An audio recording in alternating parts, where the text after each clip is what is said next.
بسم اللہ الرحمن الرحیم۔ دیکھتی آنکھوں سنتے کانوں آپ کو میاں تنویر احمد کا سلام پہنچے۔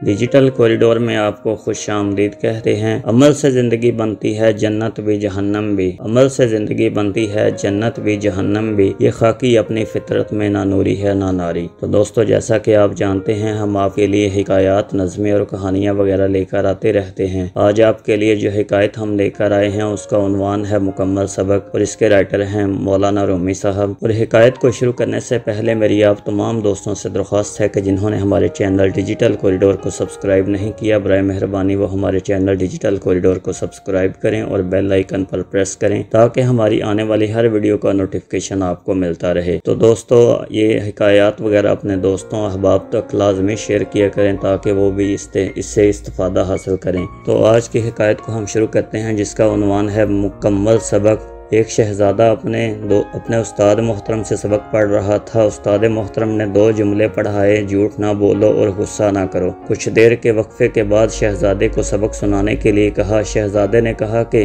ابھی سبق یاد نہیں ہو سکا۔ دوسرے دن استاد محترم نے دوبارہ سبق سنانے کو کہا۔ شہزادہ پھر بولا، استاد محترم ابھی تک سبق یاد نہیں ہوا۔ تیسرے دن چھٹی تھی۔ استاد محترم نے کہا کہ کل چھٹی ہے، سبق ضرور یاد کر لینا، بعد میں کوئی میں بہانہ نہیں سنوں گا۔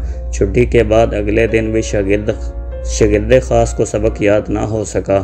استاد محترم یہ خیال کیے بغیر کہ شاگرد ایک شہزادہ ہے، غصے سے چلائے، یہ کوئی بات ہے کہ اتنے دنوں میں 2 الفاظ یاد نہیں کر سکے۔ یہ کہتے ہوئے جلدی سے ایک تھپڑ رسید کر دیا۔ تھپڑ کھانے کے بعد شہزادہ پہلے تو گمسم ہو گیا اور پھر بولا، استاد محترم سبق یاد ہو گیا ہے۔ استاد کو تعجب ہوا کہ پہلے تو سبق یاد نہیں ہو رہا تھا اور اب فرفر سنا دیا۔ شہزادے نے عرض کی، استاد محترم آپ نے مجھے 2 باتیں یاد کروائی تھیں، جھوٹ سے بچنے اور غصہ نہ کرنے کے سبق پڑھائے تھے۔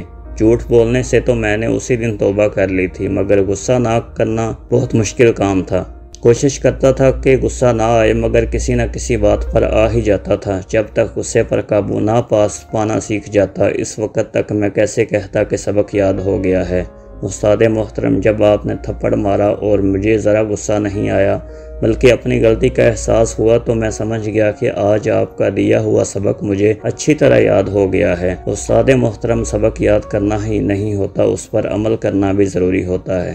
درس حیات جو ہے اس حکایت کا وہ یہ ہے: اے عزیز من، ہم اقوال زنی روزانہ ہی پڑھتے ہیں، ایک کان سے سن کر دوسرے کان سے نکال دیتے ہیں، ہمیں ان پر عمل کرنا چاہیے۔ عمل سے ہی انسان کی اصلاح ہوتی ہے، عمل سے ہی انسان کی زندگی بنتی ہے۔ علامہ اقبال نے ایسے ہی نہیں فرمایا کہ عمل سے زندگی بنتی ہے جنت بھی جہنم بھی، یہ خاکی اپنی فطرت میں نہ نوری ہے نہ ناری۔ تو یہ عمل کرنا ہمیں کون سکھا سکتا ہے؟ یہ ہمارے استاد محترم سکھا سکتے ہیں جو ہمیں آج اس مقام تک لے کر آئے ہیں۔ دوستو، استاد اور والدین وہ واحد انسان ہیں جو آپ کی زندگی میں آپ کو اپنے سے اوپر والے مقام میں دیکھنا چاہتے ہیں، لہٰذا ہمیشہ اپنے استاد کی قدر کریں۔ اپنے استادہ اکرام سے جو ہے نا وہ ملا کریں۔ سکندر اعظم سے لوگوں نے دریافت کیا، باپ کا مرتبہ زیادہ ہے یا استاد کا؟ جواب دیا، استاد کا۔ اس کی وجہ یہ ہے کہ باپ تو فنا ہونے والی زندگی دیتا ہے اور استاد ہمیشہ رہنے والی زندگی دیتا ہے۔ میرا باپ مجھ کو آسمان سے زمین پر لایا اور میرا استاد مجھ کو زمین سے آسمان پر لے گیا۔ تو دوستو، سکندر اعظم نے بھی اپنے استاد کا جو ہے نا وہ بہت احترام کیا اور آج وہ اس مقام تک پہنچا جس کی آپ سوچ بھی نہیں سکتے تھے، کیونکہ استاد جو ہوتا ہے نا وہ بادشاہ نہیں ہوتا، لیکن کیا کرتا ہے؟ انسان کو بادشاہ بنا دیتا ہے، اپنے شاگرد کو بادشاہ بنا دیتا ہے۔ لہٰذا ہمیشہ استاد کا احترام کریں۔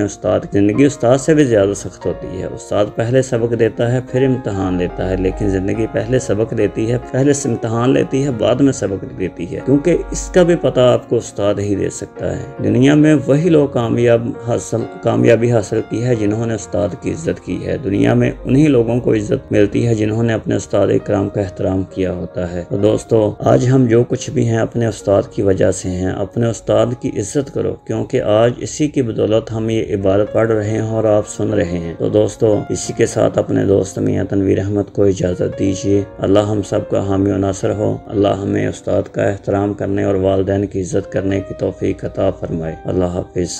آمین ثم آمین۔